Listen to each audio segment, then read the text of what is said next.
used to boast about our land, saying we have racial integration. We told the world that our country is an example of love, peace, and racial harmony. But all that's now a fake. The country club issue made us wide awake. But that's a drop of water, my friend, in an ocean of discrimination. So please, won't you tell country club? And what must you tell them? Master, Dave, Master. Yeah. We want no racialism in our countries, no prejudice or caliber. Must divide with this land, must belong to everybody. So tell the Portuguese club to come on our island, to hell with Junction and Chinese Association. These lands only has room for us West Indians. We want no division. Master, dear master.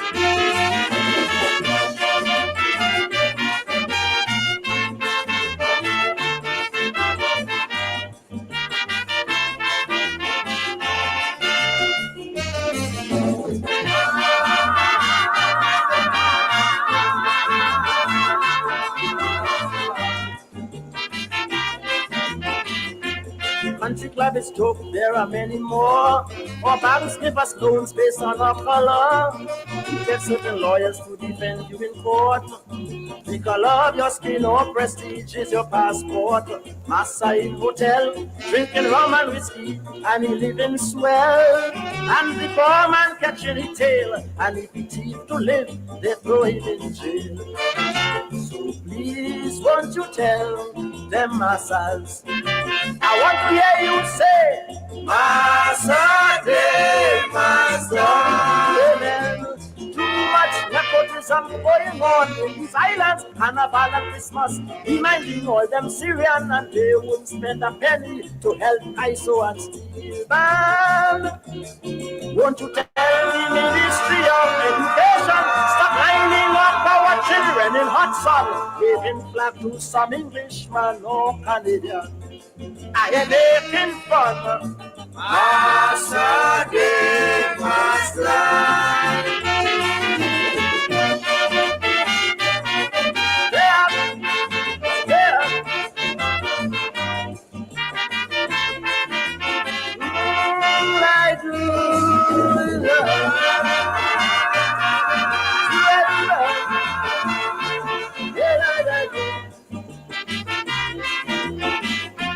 Let's face the facts, brother, look around. Some youths have jobs, others have none. To get a job, poor girls have to sin. While in most stores and banks, you see one race and same skin. Rich men getting away with cockfight churches, gambling on Harvest Day. And police in your tail whole day, if you only play wacky and wavy. So tell the police that's discrimination. And what is my message? Master, dear master. Amen. Mister, don't you call yourself no white man or no Syrian. You're not a Chinese, Englishman or no German. Everyone living in these lands are all West Indians. In all them big shot hotels like in Hilton, there is the price of drinks to keep out the black man. But we go still by them folks and bring in the rum. We are making fun. Master, dear master.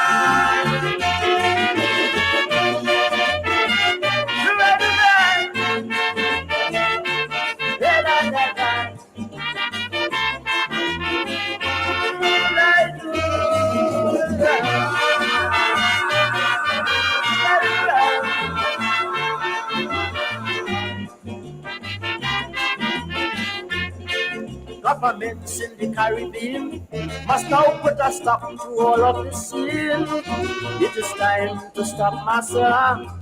Everyone must be free to live and enjoy rights here. No more exploitation.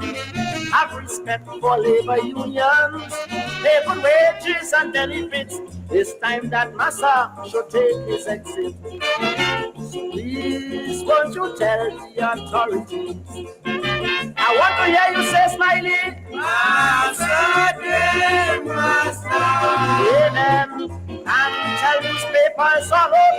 Caribbean, the printing comics like Handbrake and Tarzan, because they degrading the dignity of the black man. And we in the Caribbean have got to know that we are colonial leaders must also with revolutionary thinking is to really grow. Let us stay up, son. Master, master.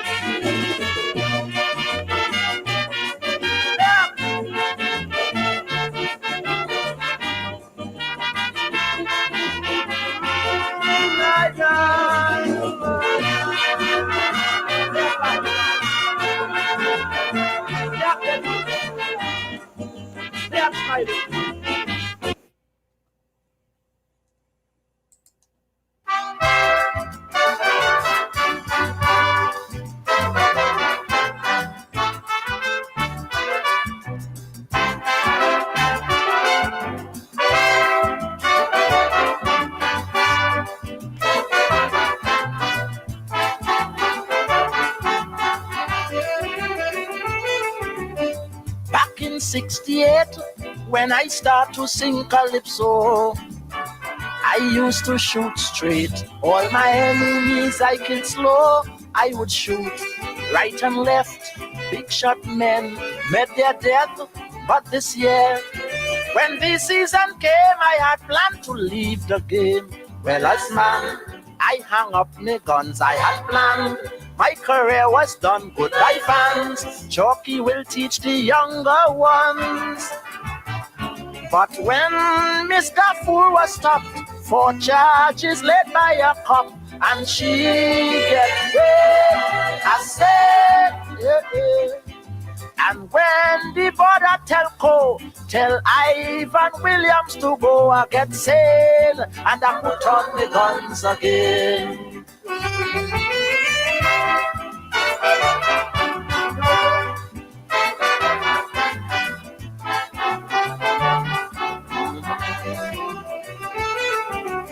I told Superior 75 would be my last year.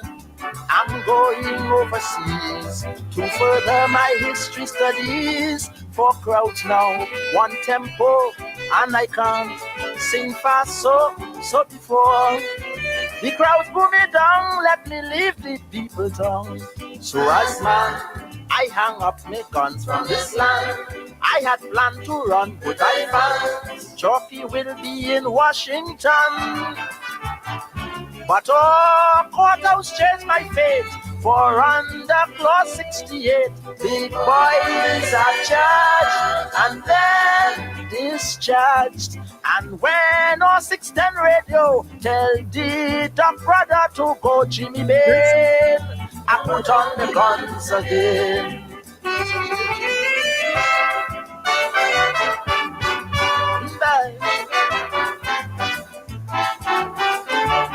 This is Caribbean. Every year I sing, and yet the same thing's happening. I'll shoot at the feet, but like the bulletproof, you see, party shots cannot squawk. Out you go. Once you talk, look he run. Mr. Owen Merritt from the States and the Senate. I fed up. I hung up my guns, I close shop. All my bullets gone, time to stop. On the stage, let new stars be born. But then the auditors show $10 million gone, so them party crooks, some thieves, some took. And when Mr. Eugene Moore was pushed out of Whitehall door in the rain, I put on the guns again.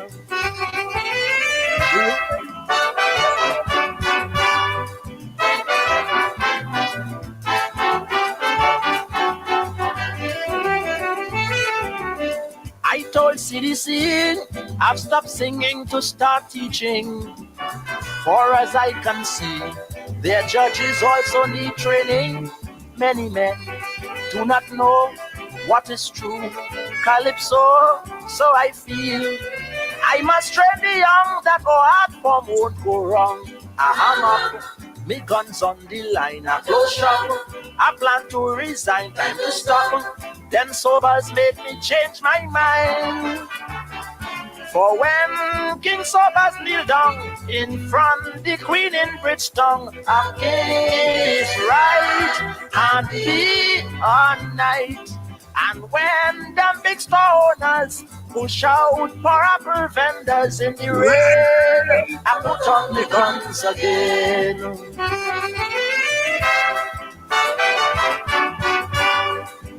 $1 million gone, so them party crooks, some thief, some took.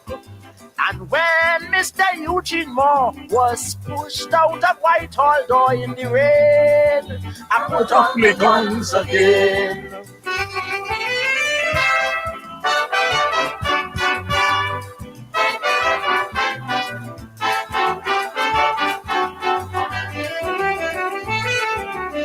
I told CDC I've stopped singing to start teaching. For as I can see, their judges also need training. Many men do not know what is true. Calypso, so I feel I must train the young that go hard form won't go wrong. I hang up, me guns on the line. I close shop, I plan to resign, time to stop. Then sobers made me change my mind.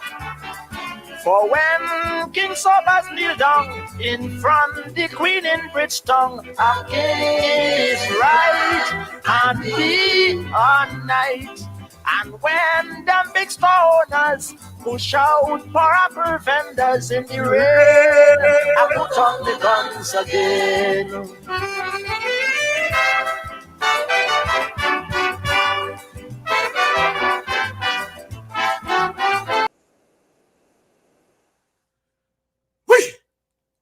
Wait, put up my guns again.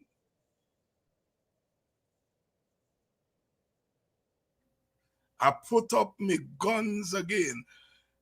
I had planned to retire for real. I said, well, you know, this election gonna be my last go round, and then I retire and sit down and hang out with my grandchildren and read books. Plenty of these books here, I read halfway, 3/4 way, I'm gonna finish them, and so on. But when they fish out Adriana Younge body from that pool, I said, I ain't going no way. I put up my guns again and I shooting any infidel that come in my way. I hope the ERC looking tonight. I hope all the government newspapers, because I want a big headline. Dr. Hinds said he put up his guns and he gonna shoot. I want to give me a big headline tomorrow. Dr. Hinds promote violence on his program. He said he was planning to retire, but since the murder an 11-year-old child, he put up his guns again. I'm glad I'm a Guyanese. I'm glad I was born in Buxton. Because you see, I used to a barn and grown hair rum shop. And they play music all day, all night. And I was always curious about music beyond the melody, beyond the beat, the lyrics. And I heard Professor Gordon Rollier, the premier Kaiso expert, scholar from Guyana, taught at UW in Trinidad. Died a couple of years ago. And I heard him on the radio, GBS at that time, Guyana Broadcasting Service, trace the history of Trinidad from 1956, when Dr. Williams first ran for office, to 1972, using the music of the Mighty Sparrow. I said, what? You trace the history of a country with music? May I open big? And from them, I became a student of Caribbean music, Caribbean folklore. And that is why I feel so strongly about Baby Skello issue. Baby Skello lyrics is bad lyrics, is dirty lyrics. But Baby Skello is a product of his time, his place, and his movement. We have a government in power that promote dirty lyrics. There was always dirty lyrics. But we never had a government before that promote it. The PPP promote dirty lyrics in order to get crossover votes. Skello, Baby Skello, is a product of that. So with Baby Skello lyrics, I don't listen them thing. If I in a dance and they're playing it, I can't tell the DJ what to play. But when me then me car and then me house, me I'm playing them thing. Dirty, stinking lyrics. I don't have any time with that. But I will defend the Baby Skello's right to sing lyrics. Who don't want to listen it? Turn off your radio. If the state media want to ban it, ban it. But when you're going to arrest Baby Skello, you got to go back and arrest a whole set of singers.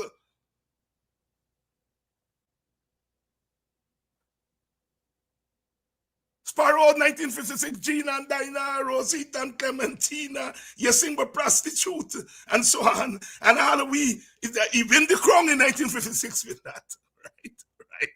You got to go and arrest Sparrow. You got to go and arrest all them dirty singing. Them all-time Kaisonians used to sing dirty, you know. But they had what was called the masking. The masking.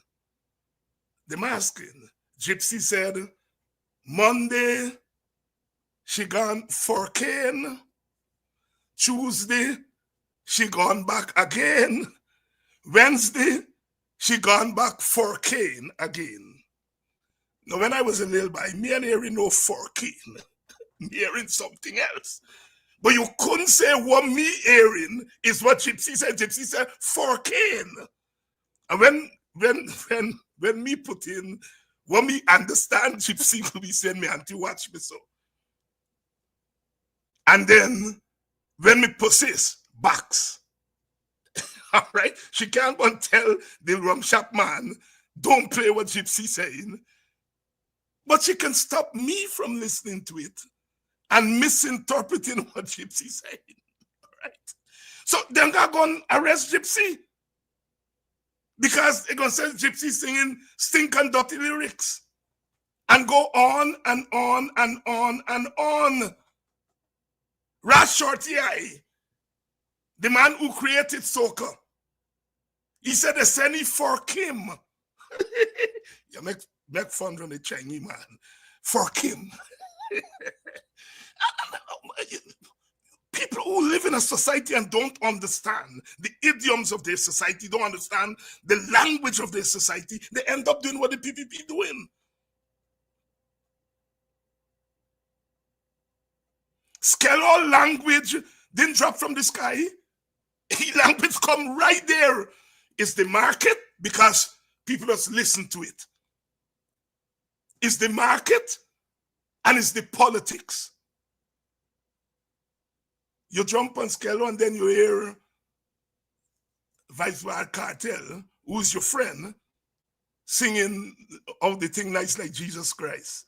And then belatedly, you condemn Vice Cartel, which means that you're not interested in lyrics. What you're interested in is to shut out freedom of speech and dissent. Well, tonight, I'm giving you all one more reason to lock my tail up because I ain't retiring. Once they fish that body out at the pool, I said, I ain't going no way. Them book this, gonna wait. Because I put up my guns again.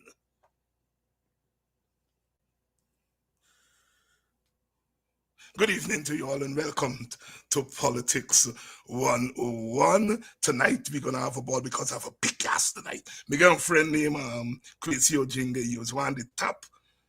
He's a preacher now. He was one of the top dramatists in Guyana, actor and director. And when Kwesi Potani played them, you see 30, 40 people on stage. Mr. Kwesi, why you like so much people? You said me like a big cast. Well, we have a big cast here tonight. And we are going to be talking about what is animating us. We are on the move. Trust me, we are in the midst of history. If the PPP tell the nation tonight how Adriana met her death, the government falls tomorrow. They know. It's the government. They got all kind of secret service that we don't know about. They got all kind of, they know who killed the picnic. They know. But if they tell us the truth who killed that picnic, the government is over tomorrow. So they're doing everything, not for justice for Adriana, but to keep themselves in power. What the Adriana thing has done is to open the door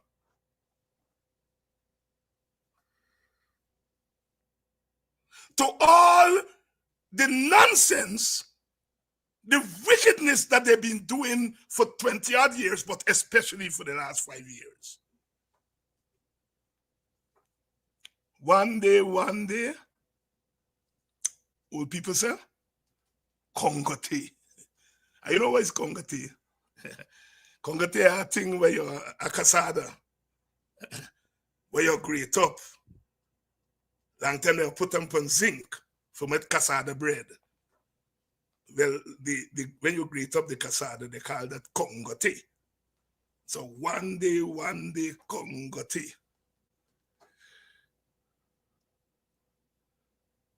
Congo tea. Come from Congo. Them Congo people will come from Africa. They call them Congo tea. If you not get Congo tea, do you not look out for rain? You know, when you put a Congo tea for dry, and then you put them on a zinc for make a cassava bread. When rain set up, your granny, your mama, I say, when Vincent, go bring in a cassava bread, and bring in a Congo tea. When you get Congo tea, you gotta look out for rain. And the PPP now know that they have to look out for rain. They have to look out for rain.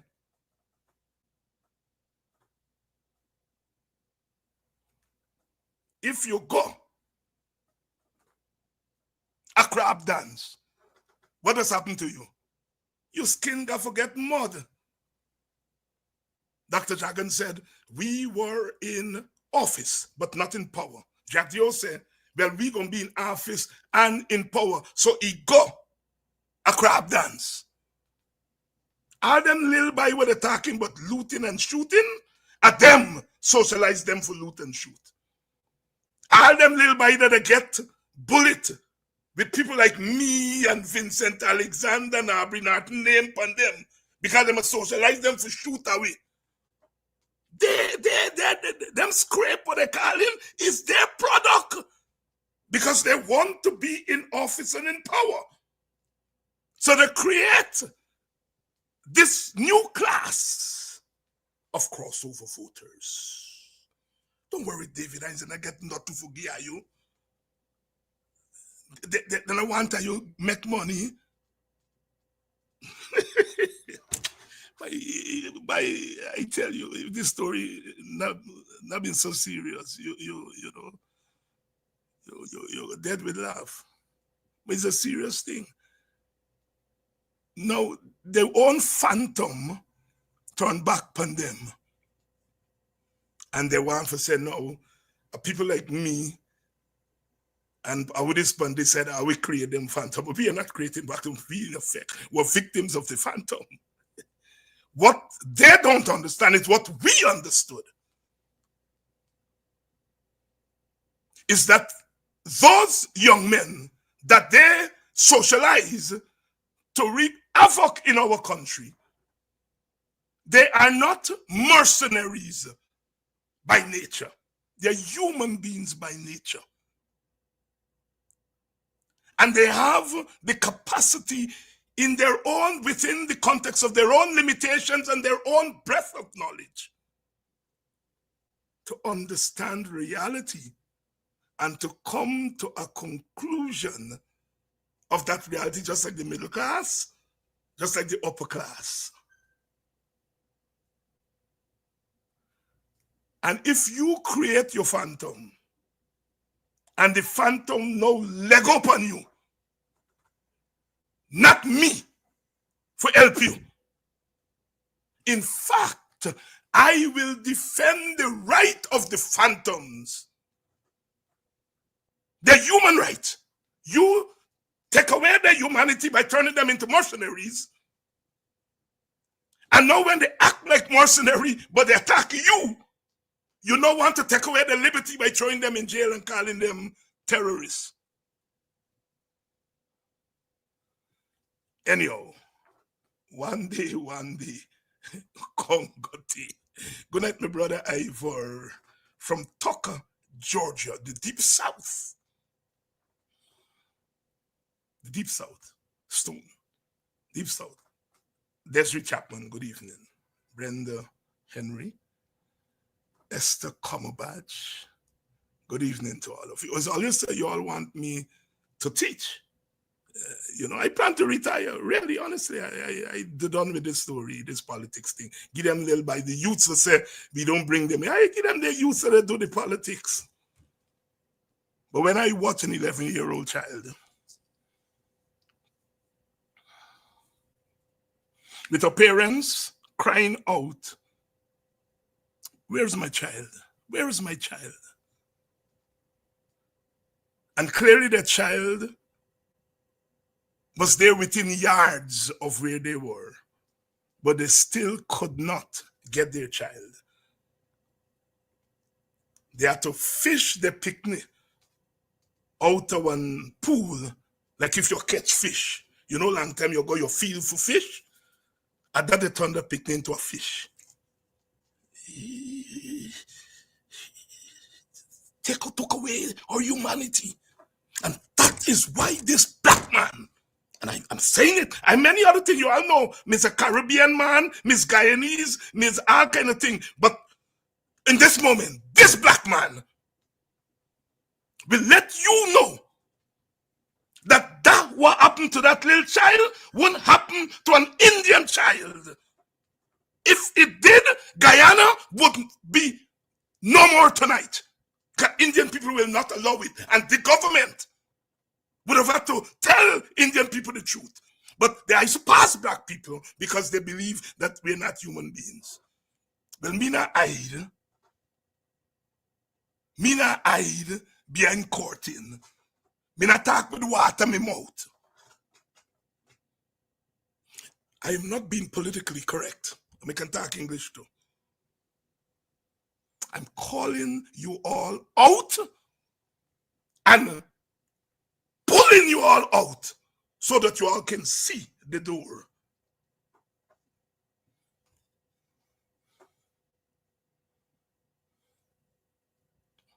Only God can rule. Then I make Satan for rule. Salman Rushdie talk about the satanic verses.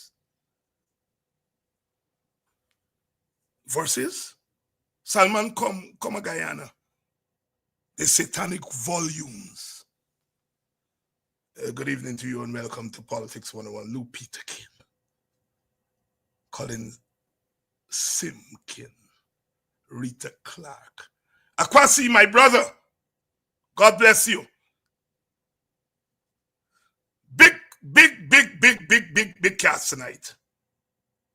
Audreyanna Thomas, you all know she's a systems lady.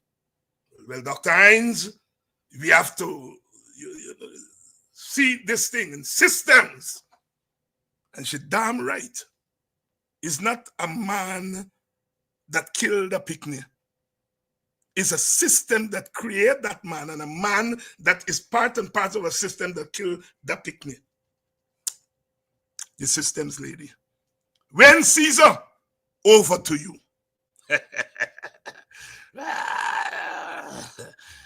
When is a small boy, but he gets a sense of language. Over to you.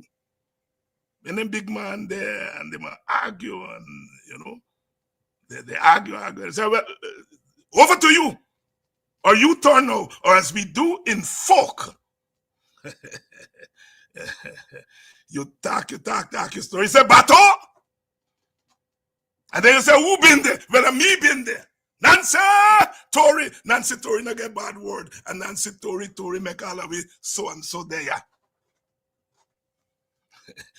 Over to you. Your turn. Very orderly chap. Dr. Vincent Adams is my partner. We are old men together, and Vincent also whispered to me that he had planned to retire from politics. Spend time with his great-grandchildren. But he put up his guns again too. And tonight we have a new guest making her debut on Politics 101. Sister Noella Noble, out of the Guyanese community in Atlanta, Georgia. Very, very active there. And she has been speaking out and organizing for justice for Adriana Thomas, and they're here tonight, and we are going to talk. I think a lot of you are in class now, and so we are ready to go. Let me bring in all my big cats. Five away tonight. Good evening to all of you. Good evening to you, Dr. Adams, Wayne Caesar, Noella, Audreyanna. Good evening, Dr. Hines, and to all of our squadron tonight, and Friday night audience as usual. Thank you very much. Wayne, good evening. A pleasant good evening to you, Dr. Hines, the rest of the panel, and all of the beautiful listeners and viewers. Good evening, everyone. Audreyanna, good evening to you. Good evening to you, Dr. Hines, and the other members of the panel, and to the viewers. And last, but certainly, profoundly not the least, Sister Noella, good evening to you and welcome to Politics 101. Good evening, Dr. Hines, and good evening, panel, and certainly good evening, my Guyanese brothers and sisters all over the world, the diaspora, and in particular, back home in Guyana. And, I want to start off tonight because I want us to weigh in on the question that I posed, I think rhetorically.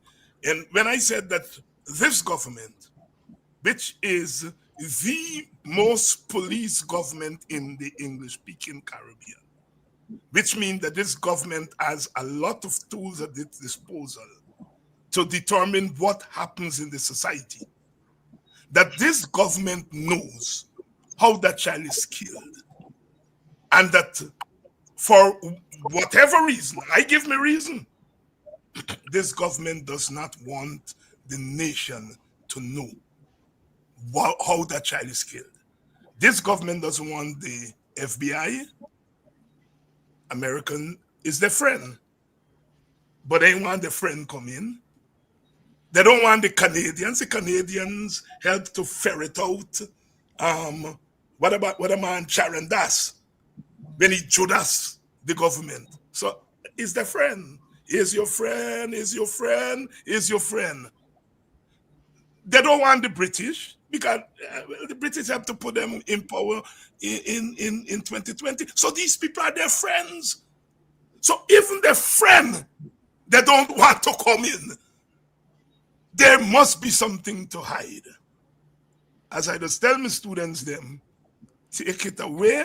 You all don't have to agree with me, but I'm putting a thesis, and I would like to get your reaction. I'll start with an opening batsman, someone who's accustomed to taking the new ball and not somebody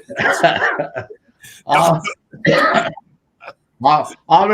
Always remember, Dr. Hines, to put an X in front of anything. Make sure you put an X opening batsman or X everything for me. Dr. Hines, before we even go to that specific, I want to go back and touch on something that you raised in the other issue, which here is very important in terms of the behavior of this government with the Skello, with the baby Skello and the Carter guy. This here is even way beyond stifling of the freedom of speech. This here is the discriminatory action that we're seeing. They went and they charged Skello. I don't even know anything but Skello and these guys' cars. So I have no preference here, or I'm not holding the brief for any of these guys. But they went and they charged this kid, I guess, because he sounds as if he's young, charge him for no reason really. And then Carter, it was only when it was brought to their attention, but it wasn't, they knew about it, but it was only when the public put pressure on them to say, well, look, how could you charge him? Then you got this other guy over here, Cartel, and his songs are even more troubling. That is when they decide to go and come out, the ARC comes out with this statement, but how come they haven't charged him too? I'm not saying that they should, because none of them should be charged. You know, Dr. Hines, you and I go way back. You mentioned some lyrics. How about the Congo man, for example? But the whole point is it's the discriminatory behavior, because Cartel is one of their people, but it's obviously that this kid is not one of them. So they charge him, but now they're paying lip service because of the pressure that they're getting from the public. Well, we're going to issue this empty statement that to condemn what he's doing. But anyway, to get to I guess the real topic at hand here in terms of the cover-ups. The cover-ups with this young lady, and I'm like you, Dr. Hines, I believe this thing is scaring the daylights out of them, because if the real story comes out, they would be gone tomorrow. Today, for example, there was even more revelations. My good friend and all of our good friend, Kemraj Ramjatan, who was part of that belly of the beast, Kemraj in the AFC press conference, Kemraj revealed that this is the place that these people went to use his words, when you're having their nudist parties and all kinds of stuff, that's where they go. And you remember Mark Benchoff called out Priya when you remember Priya made a statement that she's never been there. And then here comes the video. They forget that we're living in an age where you can, people are taking videos all over the place. Here she was lying that she's never been there, giving a speech there. So this is a place where they all used to hang out and do their thing. Go back and look at that AFC tape, that camera. He even went beyond just nudity. He talked about, when they had these pervert type things that they wanted to do. That's where they went. So there's no way they would rather die rather than bringing in an FBI, because when that book opens, all kinds of story is going to jump out. And then, when you start from the start, and you can see why. Go to the start. When you want to tell me a commander is just going to likely go say here, go away, go back home. Your daughter is in a car someplace, which he knows it was a lie. And even when the woman said, that is not my child, they were still continuing to peddle that nonsense. Then the president comes out and make up this story that the autopsy says that it wasn't that there was no foul play. That was a blatant lie. I mean, any common sense person, even their own person, critics showed a clear picture that girl was not in the pool. Does anybody, in all honesty, does anybody in any part of the world believe that girl was in the pool anytime before she was put back into that pool? No, but it's cover up from start. But you're right. They are in a bind, and we as a people, nationally and internationally, have got to put the pressure on them. Yesterday, Jack during his press conference, spending time to defend it, saying, "Oh, they're bending over backwards. They're trying to cover up." And we have got to continue to put the pressure in. It's the only thing that will work, and we cannot allow them to get away with it. We cannot allow them to get away with it. Sister Novella, the same question to you. Do you buy the government's crocodile tears that they don't know what is going on and they have done everything and so forth? Dr. Hines, can you hear me? Because I've Yes, been we're having hearing you very clearly. Okay. Hopefully you can hear me and see me. For me, I think there is something that is, I will define as proximity. I think there is such an intimate proximity to the hotel owners and the government, because the way I look at it as a citizen, the government has taken a very keen position with regards to Adriana's case. And when you think and you look at sort of the actions, particularly of the president, reading the autopsy report and being able to articulate it, what is it particularly about this case and this incident that the government, and we can juxtapose this, we have also seen incidences that occurred in Guyana, multiple shootings in Guyana, that was whether it was police involved, or we have never seen the posture of the government in this manner. So to answer your question, there is something very intimate and close in proximity that this government has awareness, participation, their actions are clear in terms of how they have demonstrated their engagement and involvement. And it leaves us as citizens to really, it's not even to wonder, but it is to put the pieces together to say affirmatively that this is not a nuanced situation. There is something that is relative and close in proximity that this government is obviously trying to cover their whatever it is. But for me, I think as a citizen, clearly we can see and we can tell that by way of the government's actions, there is more in the matter than the pistol at this point. We are very intellectual people, even though they may insult our intelligence and they obviously would gaslight us. We cannot unsee what we are seeing. And that is an actual fact. We are seeing everything. It's happening in real time. So yes, the government definitely knows what is happening behind the scenes. There's definitely more. Sister Audreyanna, there's more in the mortar than the pistol. And I like when I hear the language, the folk language coming out, because now is the time for us to educate this country about folk wisdom. And I like when you say we are intellectual. We may not be academics, but we are intellectually deep. We have to be. You don't come from where black people and Indian people and Portuguese and Chinese people come from and don't be intellectually deep. We are an intellectually deep people. Last night, I ended by saying that we in the Caribbean are perhaps the most complex people in the world. And I make no apologies for saying that, because of the circumstances that brought us together in this ferment that we call the Caribbean. And we see every day, wherever we go, the kind of output. So, yes, we are intellectually sound and strong. And people who challenge our intellect, they're challenging God. Did you hear me say that, Audreyanna? No, take that back. Over to you, Audrey. Yes, Dr. Hines. First of all, I'd like to express my condolences to the family of Adriana Younge. I've seen her mother grieve and her father, her family members, and I'd like them to know that we're all grieving with them. Adriana was killed. I listened to former Assistant Commissioner Paul Slow, and when he was making the distinction between murder and killing, and we have not yet determined whether Adriana was murdered. But what we do know is that Adriana was killed and her body was placed in that pool.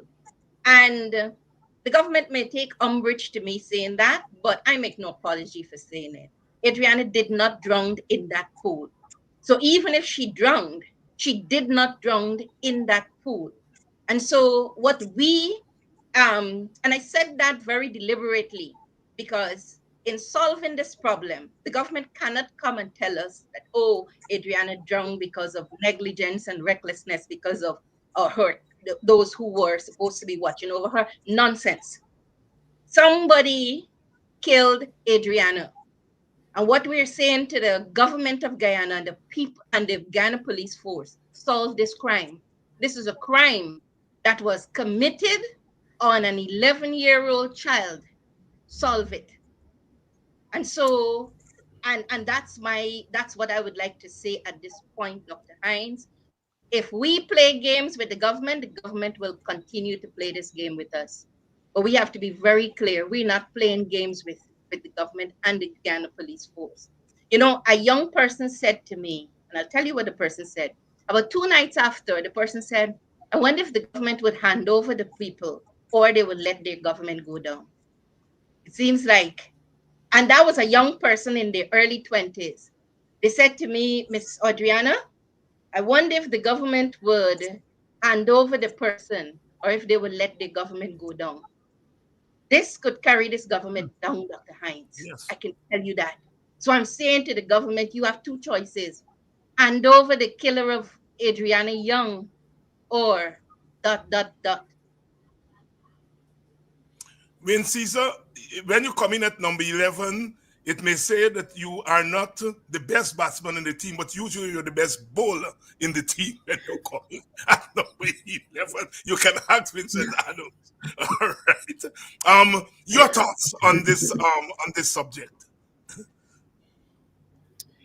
Yeah, Dr. Hines, and again, good evening, everyone.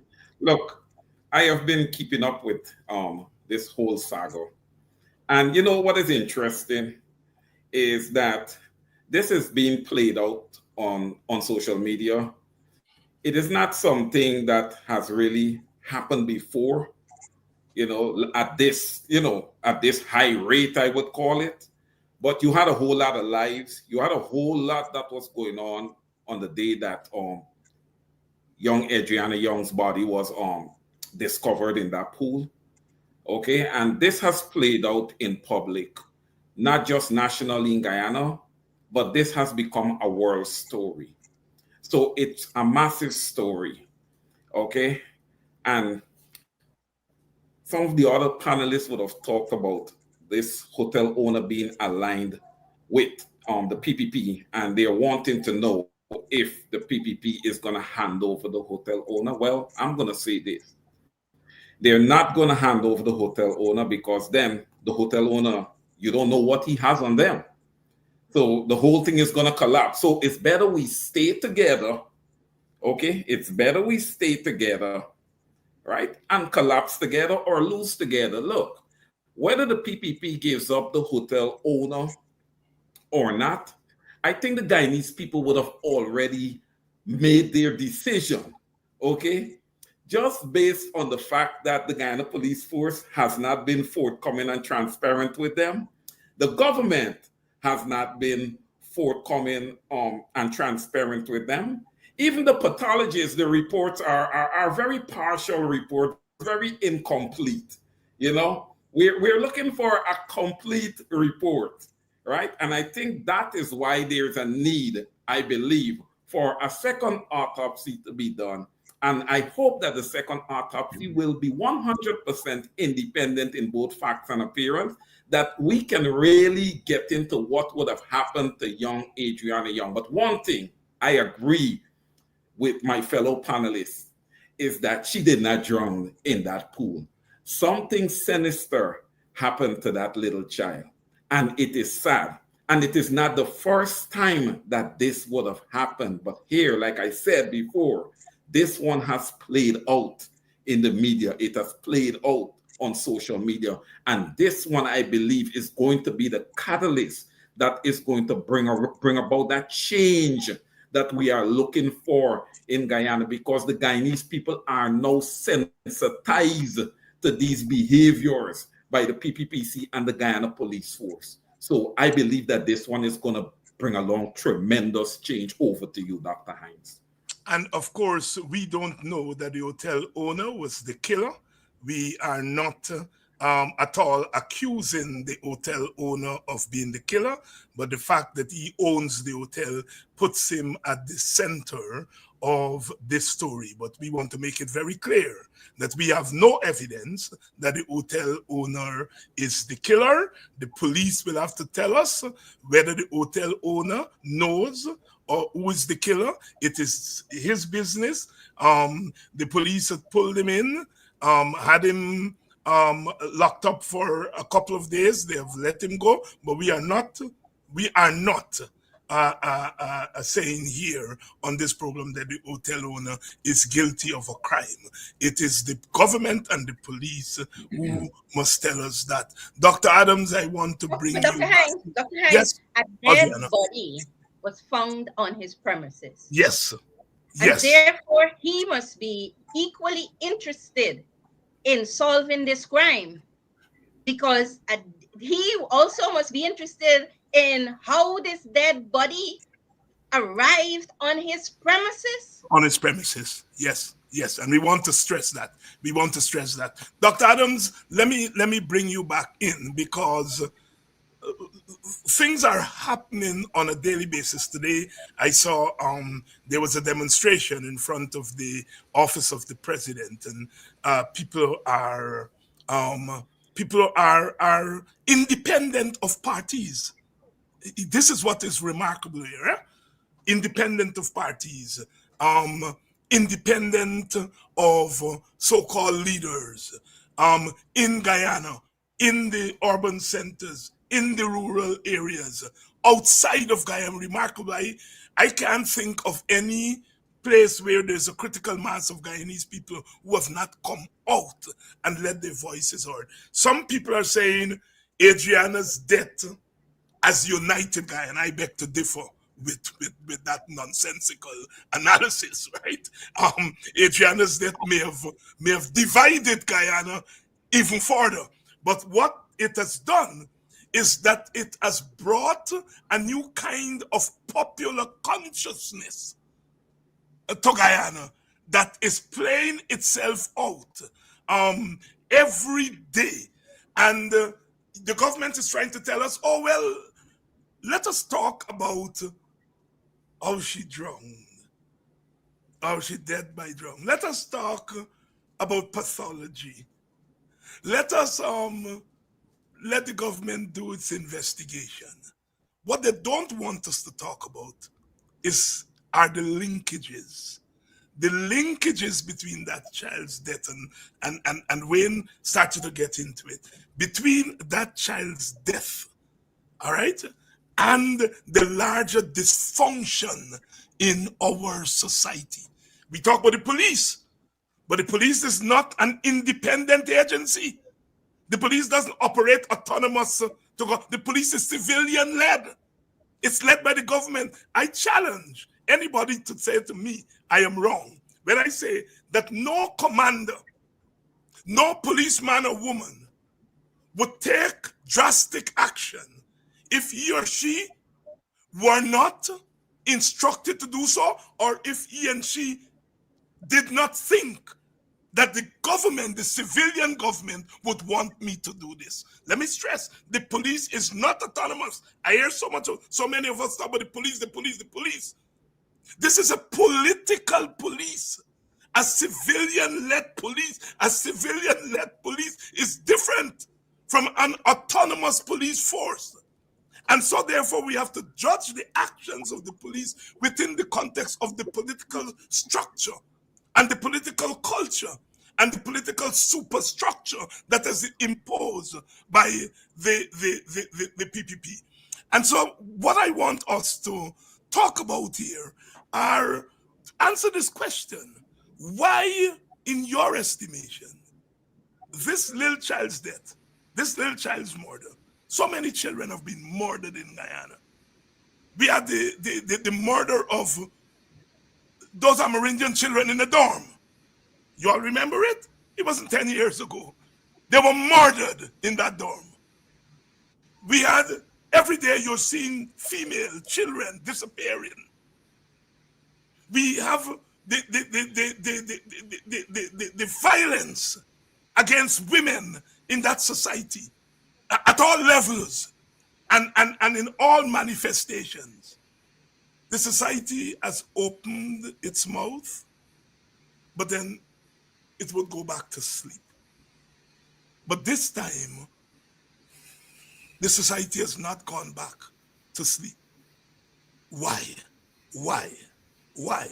Dr. Adams, and then we go back around in order. It's a very simple answer. You see, this here is definitely a different time, Dr. Hines. You see, in the past incidents, there wasn't any evidence that was shown out there where you're seeing with your own eyes. When something comes up, you know, the police, which I totally agree with you, the police is an agent of, well, they're supposed to be an agent of the government, but they're a political agent of this government. But when you see the police involved, people are not stupid. Guyanese people are not stupid. So when that evidence presents itself, and you can see the glaring, you know, behavior of these people, people can figure it out for themselves. But in the past, with all the other incidents, when it occurs, they're not seeing stuff for themselves. You're hearing that somebody gets shot. The government comes out and they do a little inquiry. Even with the 20 kids that died, the government came out and had a commission of inquiry, and guess what? They come out when that commission of inquiry did not even have the parties involved, such as Priya Manichan and them was not even part of participating in that inquiry. But then when they come out with their final decision, everybody was scot-free. So that's what they've been getting away with. But now everybody sees the evidence. Everybody sees that here is this commissioner. He's on video, the commandant, on video telling the lady that her daughter got into a car and she must go home, trying to get them away from the building. People searched that pool 5-6 times. But and then the president himself comes out and tries to cover up and say, well, he become the chief of autopsy now, saying that there wasn't any foul play. But something else came up, and I'm not making a plug here for the AFC press conference. I learned something else beside what Ramjatan said about, you know, the relationship between the government and the owner of this hotel. Nigel, you this morning, I forgot about it, and it's something that I should have thought of because it's part of my forte. There, and I don't know, you must have gotten information as one of our top lawyers. There are 4 satellites looking at Guyana, and those satellite pictures can tell you anything that you want to know at that level. That's right. So that's what they would be afraid of. That if the FBI comes in, guess what? The FBI is science-based. They're gonna come in, and the first thing I guarantee you, the first thing they're gonna want to look at is those satellite pictures. And the government of Guyana will never want that to happen. They'll never want that to happen. That's why they're trying to keep. That's why there's I heard Jagdio making all kinds of excuses as to why the FBI or Scotland Yard should come in. But that's a piece of information that I forgot about. I didn't even think about that. I should have. That Nigel Hughes came up with today in terms of the satellite photo. You can see it's called remote sensing. At that height, you can see license plate and everything else down to that level. You can see below the ground and all. So that's what they're afraid of an independent body such as the FBI coming in. Thank you very much for that information. We have to try to get Kemraj here when I haven't had Kemraj on for a while. Before you speak on the linkage between that child's murder, that child's death, however you describe it, and the upsurge that has occurred in and out of our country, let me just remind ourselves of this. You remember when those 20 children were murdered in that dorm? They start to tell a story of the girls that used to jump out at night to go and look man. You all remember? You all remember? Huh? The same story, this little girl gone in a car for look, man. You see, you all keep me away from Guyana, because these are the things that anger me. And the media, which should be drawing the parallels and making that for them, that's not an issue. The way in which they stereotype Amerindian women and black women in that country. And Skello sing a song about a black woman, black goddess, and they want to kill him. And every day they're demonizing black women, black womanhood, and Amerindian womanhood. And those who have voices are ignoring. It's not by accident that she gone with your friend for buy pizza. She gone with man, an 11-year-old. And all my life I've heard that. Anyhow, that's me. Noella. Dr. Ines and panel, I want to say that, and I want to address something really quickly about the police, because you made reference to that earlier. And it is my position that I think we have seen and we have witnessed. I mean, this isn't something that we're using, projections of, historical, empirical data. We are seeing all of these things happening in real time. And what I see is that the police, the Guyana police force, has an incestuous relationship with the government, one by which the government is the police and the police is the government. And there is no daylight or delineation between the two. And so when you have a police force that is so interdependent and so intertwined with a government, you can't have anything of substance and anything that comes out of the police force that can either look like, a proper investigation, their ability to have ethics and integrity to do an investigation. We must be very clear in our understanding. And sometimes we have to almost break this down and synthesize it to be clear to our citizens and they know, because they have experienced the government being the police and the police being the government. They have seen the orders. They have seen that there is this interconnection of the two. It is deeply incestuous. So you can't have justice and you can't have a proper investigation when the police force continues to serve outside of their capacity and inappropriately the government in ways that there isn't any sort of daylight between the two. So I want to be able to deposit that and make that really clear. I would say Guyanese people, the way I would articulate your main question is that we tired. We have seen enough. And when, I did a live about a week and a half ago on my page, and I spoke about sort of a prescription that this government has been able to provide to us as citizens in terms of the normal occurrence of things in our country and in our community, whereby something is going to happen and there's a playbook that they use. Same script. They come out, they're going to say no stone is going to be left unturned. They're going to go through that script. What is different about this particular incident? And before I say what is different, we as citizens have been marking, we have been calculating, we have been counting not only our deaths, but we've also been counting the incidences of issues and what has been happening, the criminality in our country. And guess what? Nothing has been done. So in the mindset of us continue to count all of the issues that has occurred, what then has occurred with Adriana, we're at a crescendo. We are now at a crescendo. It is now something that you can't unsee what you've seen.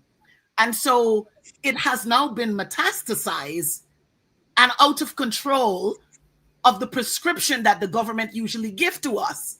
And so now they can't curate it.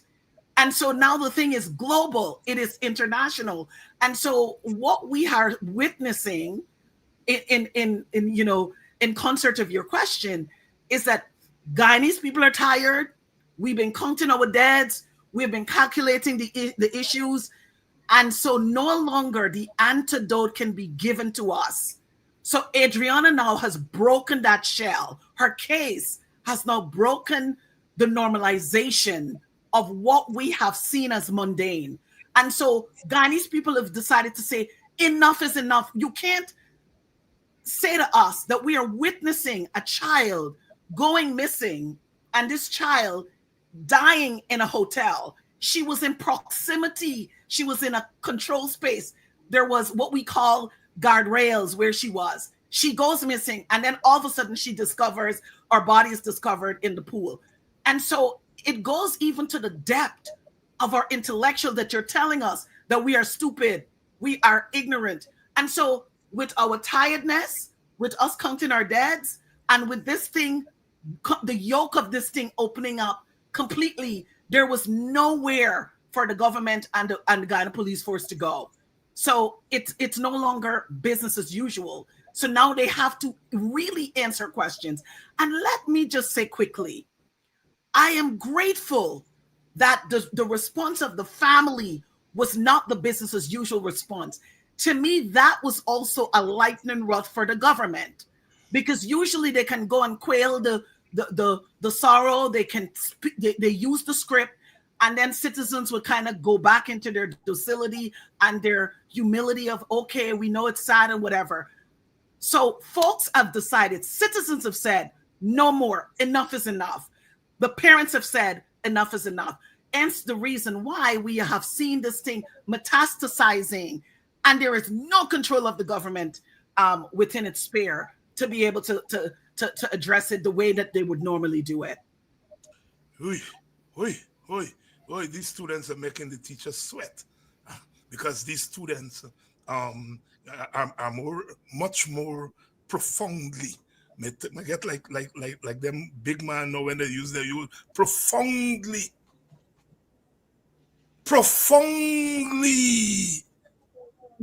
knowledgeable. Oh my God, I have melt my heart tonight. Audreyanna, the linkage between that child's death, that child's murder, and the consciousness that is abroad in our country, led by one group, but usually the silence of other groups don't mean that they themselves are not swept up by the consciousness. But let's be frank here, I mean, this thing is led by African Guyanese.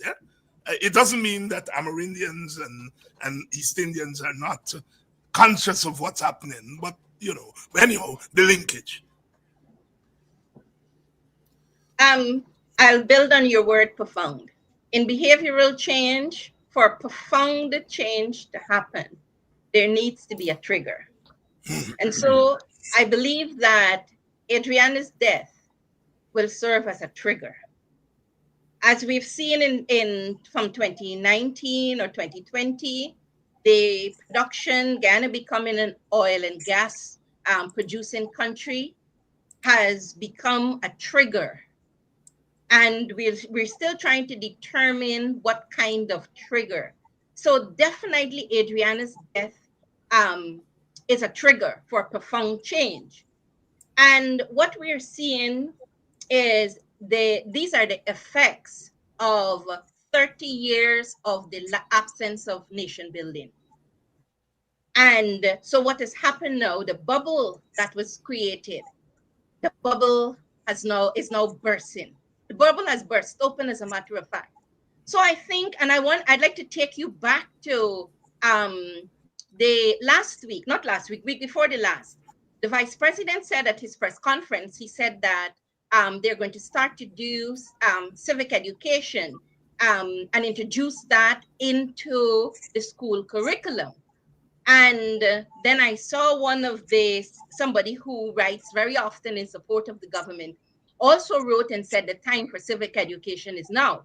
But what I want to say is that I did a research on civic education. Mind you, it was for the previous PPPC government, for the Ministry of Culture, Youth and Sports. And I wrote a manual, civic education, maximizing the development value of youth in Guyana. And I must take this opportunity to compliment the former Dr. Frank Anthony was then the Minister of Culture, Youth and Sports. And what I appreciated, he read the draft of that manual from cover to cover and made his notes. The challenge was the government did not implement it. I wrote that manual so that it can serve as a manual as well as a text for the school curriculum. Nevertheless, in 1992, when the PPP came into government, the PPP did not understand that what Forbes Burnham was doing with all of the with developing a new national anthem and all of the national songs and what's the song? Oh, beautiful Guyana songs like Guyana, Guyana, this great land of ours. I remember singing "Youths Are Important to Guyana," the Guyana National Service, the People's Militia. The PPP's concept at that time was that these things were PNC things. What they did not understand was that these were nation building tools and elements which Forbes Burnham had developed because the country had just became an independent country from 1966. So Forbes Burnham and the PNC government had to develop then some kind of system to reorient the Guyanese people from God Save the Queen to dear land of Guyana. And so they started to do a new kind of nation building around this new Guyana.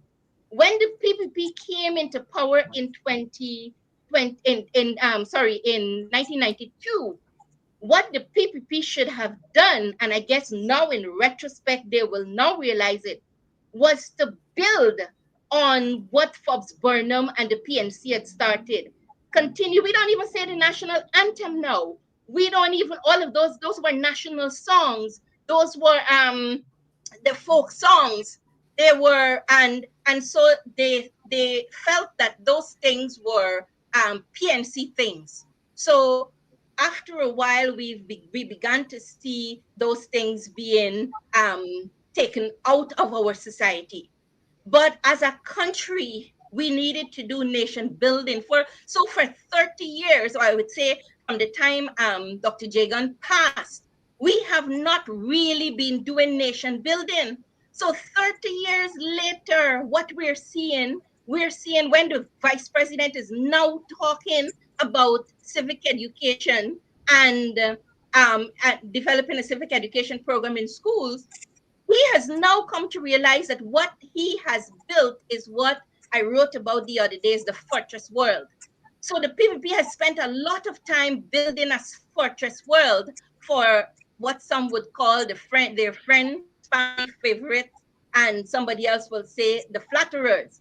And so that fortress world was built for a particular group, and the mass of the population is left outside of that fortress world. And so I think that the PPP, based on what the vice president said 2 weeks ago, they're now beginning to, I think they knew it, but they now realize that they have to start integrating some kind of civic education into their development program. However, you cannot build the fortress world and do nation building at the same time. And so that's the challenge that the PPP has. Hence, we come to what Dr. Jeffrey will call this dominance approach that the PPP government seeks to establish in Guyana, or the dominance that they seek to establish. You can't want to dominate or to have a dominant governance and political disposition, and at the same time say that you're doing nation building. So what we're seeing now are the effects of the absence of nation building, developing common values, developing common principles, where you have different people with different values, different cultural orientations in the same space. And so so we're now beginning to see the impact of that. I think the PPP is now challenged because in order to find, I would say, some kind of peaceful and stable way forward, they would have to think seriously about inclusive governance. And so I think what is happening is that the PPP government is currently being forced to make one of two decisions.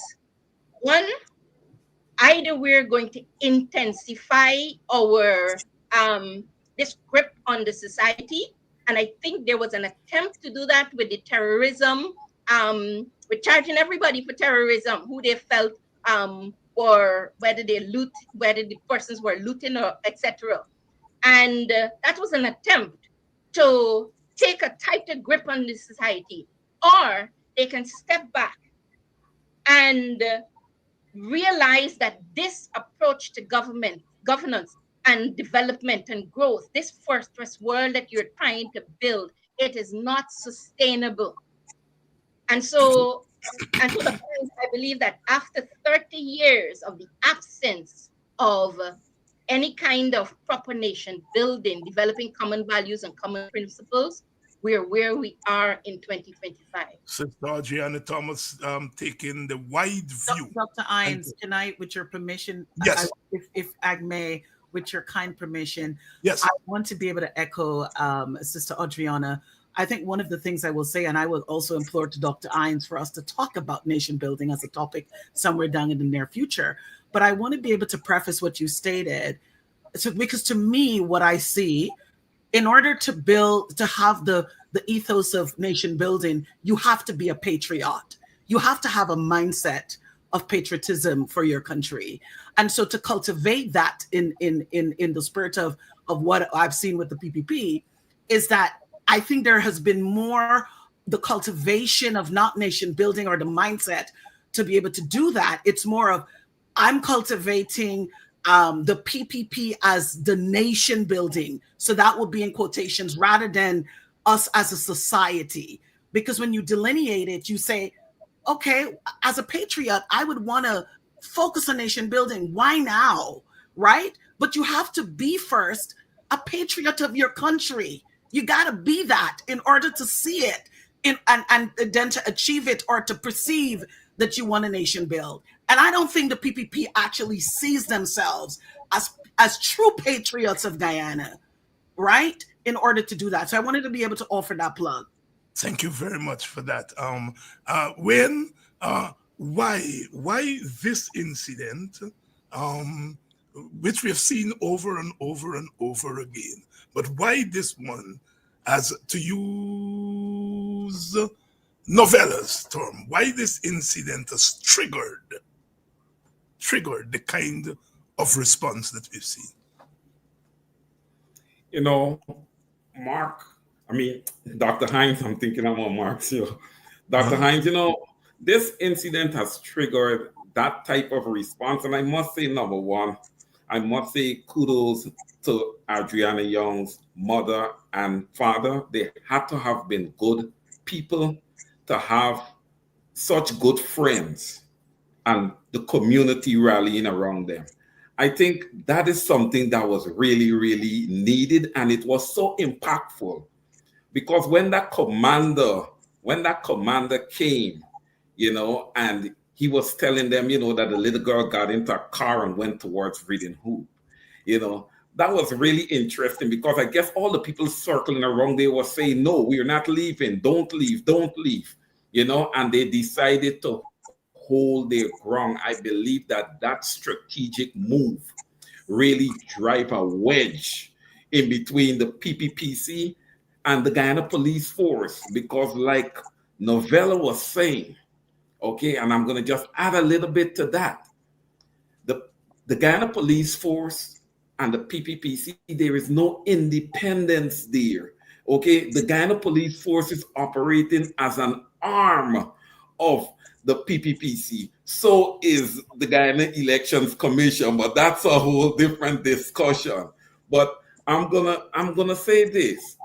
That is what would have placed this government in between a rock and a very, very, very hard place.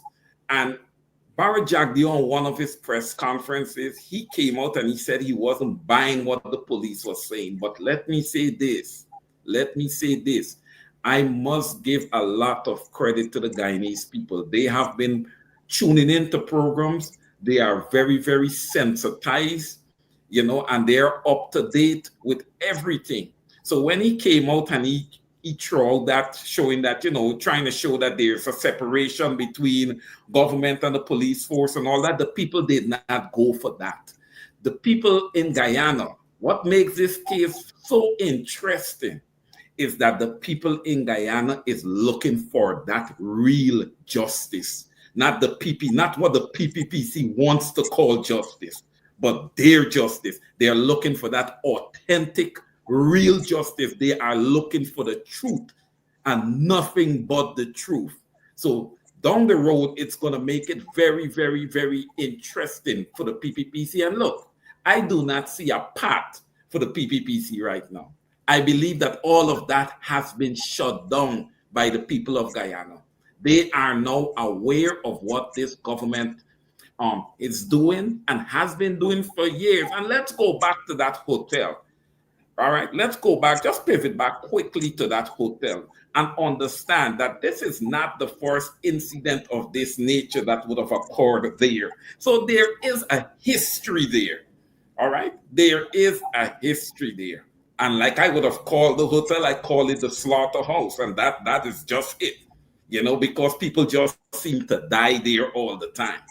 Okay, over to you, Dr. Hines. Thank you very much, Wayne, for that. Jagdio calls for civic education one day, and the next day, when confronted with the question, are you willing to share power? He says no.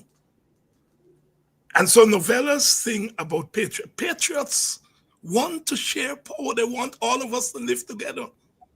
The PPP has been saying, we want all the power. You can't be a patriot. You can't be a patriot jumping up like a kankawa, while people shooting black people, children at the border. A set of Indian men and some women dancing up, while black boys are being shot at. You all know me, I don't hold back. They're having a party in Georgetown while black people, children, are being shot at. And you're telling me they want civic? They want civic, not civics. Brother Vincent, all of this is going on against the backdrop of oil wealth. And I want us to don't get ourselves into silos, because that's what they want. And that is why I am bringing in oil and want you to talk to us about the linkage between what they're doing with the oil wealth and the malaise that we have been talking about here tonight. And all of that, because the murder of that child is also about the oil wealth. Because it's a wealthy people hotel where she was murdered. And I don't care. I don't care. When you murder a child like that, it's not a normal murder. It's not a normal murder. There is something inhuman. There is something stink.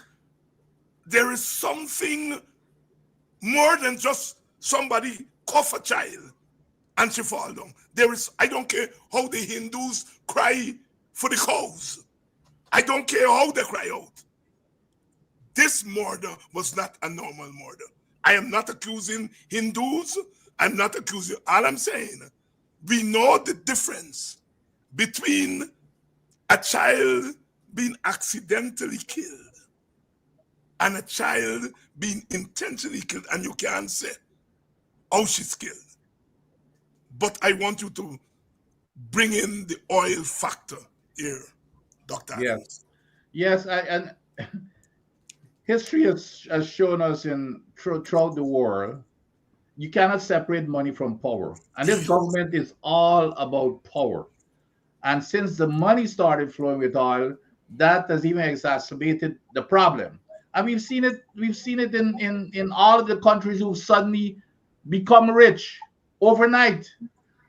This government, when they and that's why they would never give up anything because of this power that was brought about by the oil bonanza. But it's also working against them because in addition to the power, they're getting attention. I mean, do you believe that all of this attention that we're getting from countries such as the United States, everybody wants to be friends with us. We're getting all kinds of positions in the UN and all over the world. It would not have happened without the oil and the attention that is and the power that is brought to us. So these guys are power drunk. They're not gonna give it up. So there's no question that there's a connection here. But the other thing, getting back to even your previous question, you see, the other thing besides people are now, it's even working. This is working against them because the world is paying attention to these type of matters, especially when the people are rebelling and protesting against it. Because remember, countries such as the United States, they've got interest now to make sure that Guyana remains stable, a stable country, because they're looking to capitalize on the oil and everything. They've got big companies such as Exxon and a whole ton of others moving in. Britain, the EU, everybody wants a piece of Guyana. So they cannot come and operate here if this country is not stable. So that is why the attention is being paid, and that is what's scaring this current government. Now, what has happened here too, that which is very, very important, and you touched on it, Dr. Hines. The one thing why this is so different, besides us seeing for ourselves rather than people interpreting and reporting on the news, and the government taking over the narrative and spin, and it goes away after day. We are seeing for ourselves and deciphering for ourselves what we're seeing that doesn't make sense. But that also crosses the racial lines. It crosses the racial lines because, and that's why you need to get Kemraj on your program, because Kemraj even talked about it this morning in the press conference. Kemraj said he's been, and he keeps in contact with Region 6 and those places where he came from. He says those people up there are mad as hell, but they're not going to show their faces in public. And that, more than anything else, is scaring the living daylights out of this PPP government, because here is this quiet vote. And of course, especially you and I, we came up for decades, and we know that people might say one thing, but when they go to the polls, something totally different. Like Kemraj always uses this story that, when all of those Indians tell them that they're going to vote, they hate the PPP, they're going to vote. After the elections and the PPP still wins, and when you go to them, they say, man, I know what happened, but the magnet on that cup just dropped the hand. But I believe this here has touched people's conscience when you see the image of a young, nice, decent young woman, and they try to tarnish the image of that young child by saying she got into the car with a man. And people are not stupid when they see that they were lying. Those are the kinds of things that people can relate to, because most Indians and everybody, they've got daughters. And when they see that these people are deliberately lying, it resonates with them. So I believe it's those type of factors why this is so different. But a lot of it, that's what I'm saying. They would rather die than to give in to any independent investigation, because they do not want to give up this power that they're enjoying, personally, by the way, because it's enriching them also, as we know. So this is not even about it's the power to enrich themselves more than, and them and their families, more than anything else. And they're not willing to give that up. They're not willing to give that up. And we've been talking all night about the system and the collective. Hey, by the way, Dr. Ann, because this here is very important too, that's why you really need to get Kemraj. Kemraj went through this morning when he was Minister of Public Security. Kemraj got a whole lot of funding. I think it's from Britain. He called the guy's name who was in charge of it. And they set up a program, training and everything else. And when the PNC, the coalition left office, they dropped all of that. And the program was exactly to do the opposite of how this police is behaving right now. It was to form a professional police force so that we would not have been seeing what we're seeing. They dropped all of that like everything else that APNU had their hands on, and that is why we have a force now that is politically connected to um to to, to, to the PPP. Novella, I want to, because we've been talking all night about the collective and the system, but the collective and the system is also linked to the individual, and as an individual, as a woman, as a black woman, as a mother, as an aunt, as all of those things, have those things contributed towards your embrace of this issue in such a profound way? Yeah, Dr. Ines, if I can just really quickly touch on the Dr. Adams question that you shared, I want to just offer something really quickly there. And me, I've been reflecting as Dr. Adams has been speaking, particularly about us being a petrostate, the power and how power is utilized by the PPP, and how the situation is evolving. I think, to me, I always think of like the PPP is a very unsophisticated political machine. And so they don't make linkages and connections of how things are interdependent, how it should work, because with us being on the world stage and with us having this prominence of, we are no longer little Guyana. We are Guyana on the world stage. What they've done is that they have really capitalized on power, but they have not figured out a way of how we can integrate that power into our society. Mm-hmm. And so normal things because in a functioning society, you would have, for good governance, you're going to need to have, social issues addressed. You're going to have societal issues. You're going to have financial, economic issues to be able to make sure that whatever power that you're going to have, that thing is stabilized and curated well. They've captured the power piece well, but they have not been able to really integrate it into our society in a way where it is of the advantage of the people, but then certainly they're maximizing the power. It's more like we have absolute power, and so there is whatever we do it should be a reflection of the society. So when we do bad, you guys sort of inherit that. When we do good, you inherit that.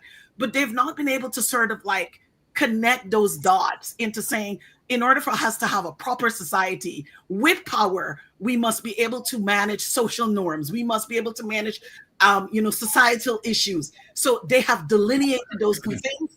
Hence the reason why we have an Adriana Younge situation. But to really answer your question, I think for me, I think as a citizen, and, I think this circumstance, you could have been hiding under a rock and you would have felt something. Something would have connected you to, or connected your loin to what has occurred. And so for me as a Black woman, as an African Guyanese woman, I saw myself in Adriana. Whereby, and I did on my live, and I said, what could she have become? I talked about the what ifs, what she could have become, and her life was cut short. So for me, I think it is important that, not just our voices that are being used to be able to vocalize and to, and not just words, but what do we do in terms of action? And so for me as a citizen, as a daughter of the soil of Guyana, I think it invoked for me so many things. This could have been my child. This could have been my niece. It could have been, my sister's child. There was such an interconnection of why this touched in ways that, although other things has occurred in Guyana, but it's also about timing. The timing was right. I spoke about proximity. We just had the 2 young men killed. And so proximity of the incident there and the incident here, you just couldn't just sit on your hands and say, oh boy, we're not going to do anything. So it evoked for me something to be able to not just speak, but to act and to do. Wayne, before I go to Wayne, Audreyanna, the same question to you. What is it that pulled you out as far as this issue is concerned? Audreyanna? Dr. Hines, I'd like to congratulate Noella. Thank you for that excellent explanation of the PVPC's current government's behavior, because you're absolutely right. And Dr. Hines and Dr. Adams, indeed, it is linked to the oil and gas economy and the power that comes with an oil and gas producing country. And what I usually say, or what I've been saying recently, is that the PPP is a better opposition party, and the PNC is a better party in government. So the PPP in government behaves like an opposition party, as if they're there for their constituency and they have a little manifesto, a little plan that they have to, but that plan is never translated into a national policy or a national development program. And sometimes when you look at the PNC, you think that, oh, they still think that they're in government. But nevertheless, to answer your question, this reminded me, Adriana's death reminded me of the 20 children who died in Madia. And for me, I heard myself say, not again. Not again. When those 20 children, I can still see those children screaming in that dorm, right? As the fire was raging. And coming back to what Noella says, the unsophisticated behavior of the government, they went and they paraded over the crime scene. And immediately after, when you hear that the ashes from the, excuse me, the ashes from that dorm, somebody was using them as building materials for roads. Is a very, very unsophisticated way of governing. And so when you look at what has happened with Adriana again, that unsophisticated or lack of sophistication continues. And it's not just sophistication, it's basic humanity. This PPPC government, they lack basic humanity, basic human dignity, basic human integrity. So they hold the seat of power and they have the authority, but in terms of the value they place on their citizens, on the humanity of their citizens, it's very poor, and it is highlighted in situations such as these. And so for me, I remember those children at Madio. Adriana could have been my child, could have been my niece, could have been my my I have a whole lot of like a lot of my I have a whole lot of children, young people around me. It could have been one of them. And what is even, and I must say this, that what I was disturbed about very recently was when people started to attack the parents. And I'm saying to whoever is doing that, stop it. Stop it. It is inhumane. It is disgusting.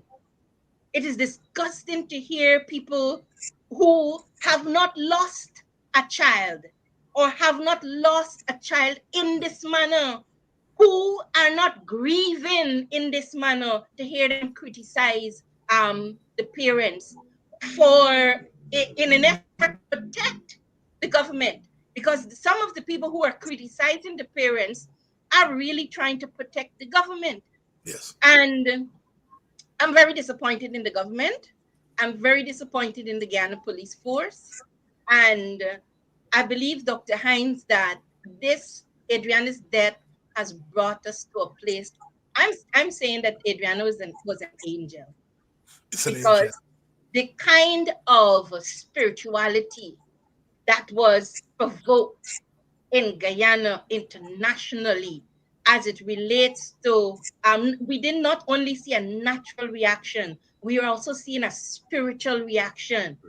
And I remember I was telling somebody that there's a song that we sing in Christianity, Mercy Says No, I'm not going to let you go. And a part of that song says, life and death stood face to face. And as darkness tries to steal my heart away, but thank you, Jesus, mercy says no. And so it's almost like Adriana, as life and death stood face to face, or darkness and light stood face to face. And I feel as if, from a spiritual standpoint in Guyana, darkness and light has come face to face. And what we're seeing playing out in the natural realm is that darkness and light fighting against each other. And in Christianity, we say that all truth is parallel. And what you, before something happens in the natural, it happens in the spirit realm before. And so there's something that's happening spiritually as we see this, what is being played out in the natural realm in terms of darkness and light fighting. And I think the government has to decide whether they're going to be on the side of darkness, the government and the police force, or whether they're going to be on the side of light, because the truth is uncontrovertible. Some of us, yes. Some of us would argue that the government is part of the darkness. It doesn't have a choice. When your thoughts, what is it that drove you? What is it that drove you to dive into this issue? That is maybe different from other issues. You know, Dr. Hines, I want to pivot a little bit. I want to talk a little bit because we kind of spoke about nation building, and we talk about power and integrating power into society and these type of things. Now, look, we understand now that we are an oil and gas producing nation, okay? And we know that at the upcoming elections, the stakes are going to be way higher, right? We are one of the fastest, we still continue to be one of the fastest growing economy in the world, okay? Understandably. But at the same time, there's a lot of downfalls when you look at Guyana and the management of its wealth. Okay, we have about 53% of Guyanese who are living below the poverty line. Okay, we have a matriculation rate of about 23%, which does not really align, you understand me, with a country that is quote unquote, has been quote unquote the fastest growing economy for the last 5 years. And even this year, they're one of the fastest growing economies. It does not align. Now, when we talk about patriotism and nation building and these type of things, right? It doesn't start with one side of government. And if you guys would have noticed that the PPPC does not engage the opposition, how can you achieve any nation building, okay, when you have one side of the government dictating everything? Guyana is supposed to be a representational democracy, okay? And the way the PPPC is posturing, they're more posturing like a creeping dictatorship. I would call them a full-fledged dictatorship now. When you're trying to shut down the voices of dissent and all these type of different things that you're trying to do, you're trying to suppress justice from your people, okay? And you're repressing them, because when you have 53% of your people living in poverty, it says a lot, These are the things that we need to look at.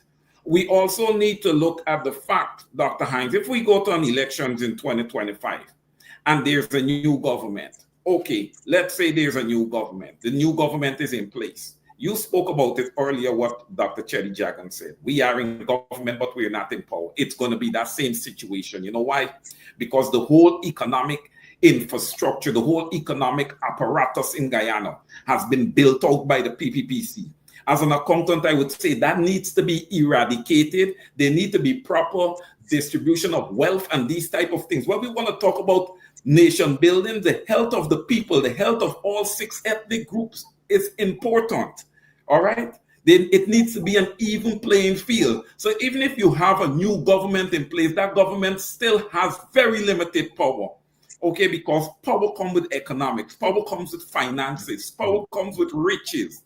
Okay, and the PPPC is controlling all of that. So you have to find a way to eradicate that, and you will have to rebuild. That is going to take some time. At minimum, I would say 10 years or so.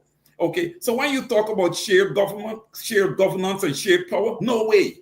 No way. I would never accept that right now. There needs to be a new coalition government where everybody's at the table, come to the table, and they need to eradicate the economic apparatus and rebuild it and better manage the wealth of Guyana. Over to you, sir. Very profoundly said there. God, look, I'll give you all 1 minute each for your closing thoughts because we are really, really running low on time. We have used our time very, very effectively, I would say. There's some real serious analysis and thoughts that have come through here tonight. 1 minute each for your closing remarks. Operate as if you're a night watchman. Dr. Adams know what I mean by that. We call it the elevator speech. But very fundamentally, the one reason why we have the problems that we're having in Guyana, and especially there were conversations about power and money, it's because our entire system, there are no checks and balances in our system. Normally, you have the judicial branch, you have the executive branch, and you have the legislative branch.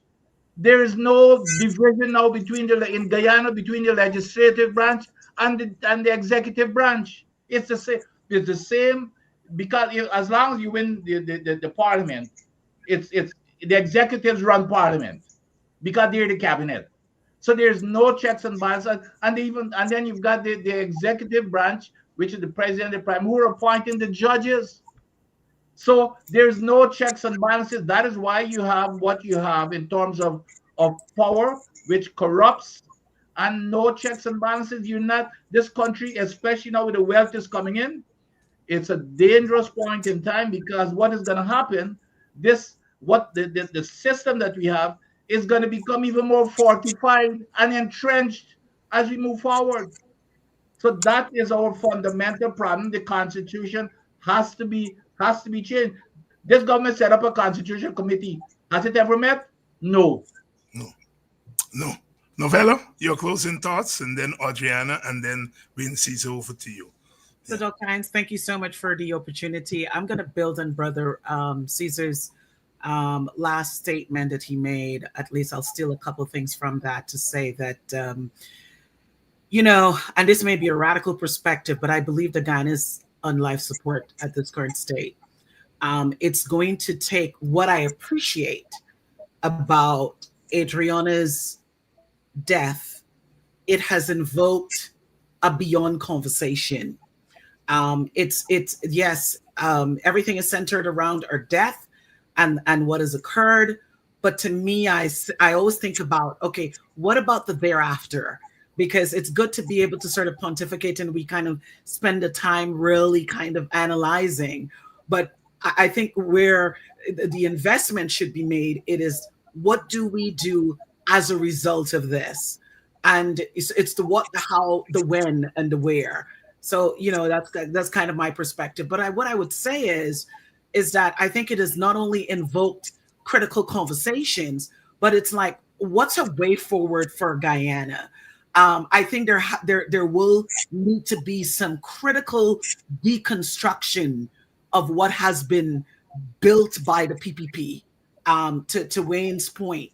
And so, there might be some things that when a new government gets into place, that they will have to gut and to be able to completely extrapolate. And the first place I would like to see transformational change, critical change, it is for us to focus on building and reconstructing a different police force. Because you can't, it's criminal for what we have, right? When we can't believe and depend on the function, a very critical function and apparatus, we are in trouble. And that's why I say Guyana is on life support. Because, this is a very critical, system in our country. It is almost the bedrock of our country, and we're in trouble there. So Adriana's demise should be lifting Guyana to a place, elevating us to, our consciousness to not just have critical conversations, but be really participants of what good looks like in a better Guyana, in a futuristic Guyana, to where there will never be another incident, another Adriana's experience. And so to me, it's the beyond. How do we get there? And we get there by just the collective. And it's like, we got to beat this iron. We got to continue to beat this iron. That is, say, whatever bust pipe, whatever is going to burst the pipe in order to bring change to Guyana is what we must do as a collective community in order for us to be able to see and to experience and to protect our children so that Adriana's life will have meaning. Audreyanna, 30 seconds, be a really, really, really, really, really long time. Adriana's death has presented an excellent opportunity for Guyana to either go over the cliff or to go upwards. And I believe that we are going to go upwards. I would like to call on Mr. Aubrey Norton and Mr. Nigel Hughes to come out and tell the people of Guyana, the people are mobilized, the people, the situation have galvanized the people. What they would like to see is a formidable alternative. And so what needs to be done is for Mr. Aubrey Norton and Mr. Nigel Hughes to tell the people of this nation that you will go to the elections as a coalition and at least present a formidable alternative for the people of Guyana. For the people of Guyana. Wait, 20 seconds. Yes, Doctor. Yes. Thank you for your panel and to your viewers. So, Dr. Hinds, I have 20 seconds. All I'm going to say is quick. I'm going to make it so short. Look, I sit here with the belief, okay, that Guyana can be a very, very strong country internationally if we put our best out there, okay? You have Dr. Adams sitting here, and you have Winston Jordan. It shows you, just with those two individuals, that our best is not out there representing Guyana. We need to have our best representing our country. And second and lastly, I must say this.